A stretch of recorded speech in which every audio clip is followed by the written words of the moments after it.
I just want to start off with the market.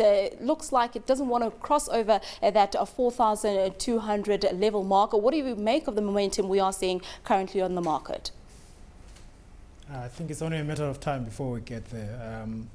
We've been positive on the market for quite some time, and I think the 4,200 level is going to be breached anytime soon.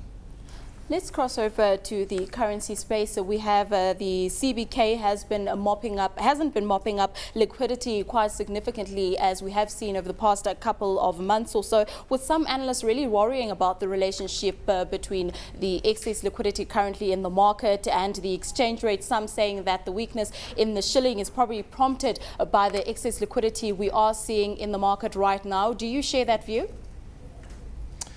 No, not at this point in time. I think there are times when excess liquidity can lead to currency weakness. I think the key transmission mechanism, though, has to come via the economy, via stronger economy, via domestic demand. What we are seeing in Kenya is that we haven't seen a significant pickup in domestic demand that would lead to a significant pickup in import demand that would warrant a weakness in the currency. I think if that transmission mechanism were to follow through in Kenya, then it would be worthwhile worrying about the excess liquidity in the market currently. I think, if you look at it, the currency hasn't done much.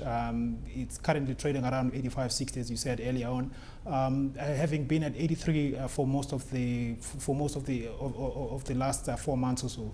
So a move from 83 to 85.60 is not significant, in anybody's book. Where I get worried is if the currency were to get to around, let's say, 88, 89, and were to breach the 90 levels, then I would start to get worried. But where it is right now, it doesn't seem like the up move that we've seen thus far is going to be significant and is going to be sustained for very long. In any event, my view is that if the currency does weaken in a disorderly fashion, the central bank does have the ammunition to come into this market and sell dollars, and that will be more than enough to quieten things down. At some point in time, domestic demand is going to pick up significantly, such that import demand picks up as well. And at that point in time, it will be natural to expect that the currency will continue to weaken, but not at this point. Indeed. My next question would have been where to for the currency right now, sitting at 85.60, like we both said a little earlier. Our view has been that since the beginning of the year, we should see the currency, sticking in a sort of 83 to 88 range. I don't see it breaching either one of those bounds. If you get close to 88, 89, my expectation is that the central bank is going to come into this market and is going to sell dollars, and it will prevent the currency from depreciating any further. I think anything in between 83 and 88 is quite insignificant in my view. Well, we saw the CBK cutting interest rates by 200 basis points. In your view, do you think that this is the end of the rate easing cycle in Kenya?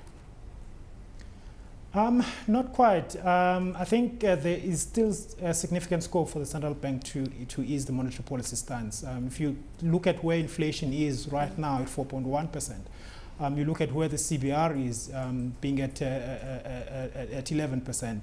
You've got a real policy rate, close to 7%. If you look at where T-bill rates are right now, close to 11%, 12% for 1 year paper. Even if you're looking at it on a forward-looking basis, where inflation is going to be over the next 12 months, you're still getting paid significantly higher real rates in the money markets right now than has been the case in the past, certainly in the past 10 years. So in that sort of environment, I would expect that the central bank will still look to ease the monetary policy stance. As I've said, my suspicion is that economic growth is much weaker than the authorities would like it to be. We know that the Treasury has indicated that economic growth this year is going to be around 5%.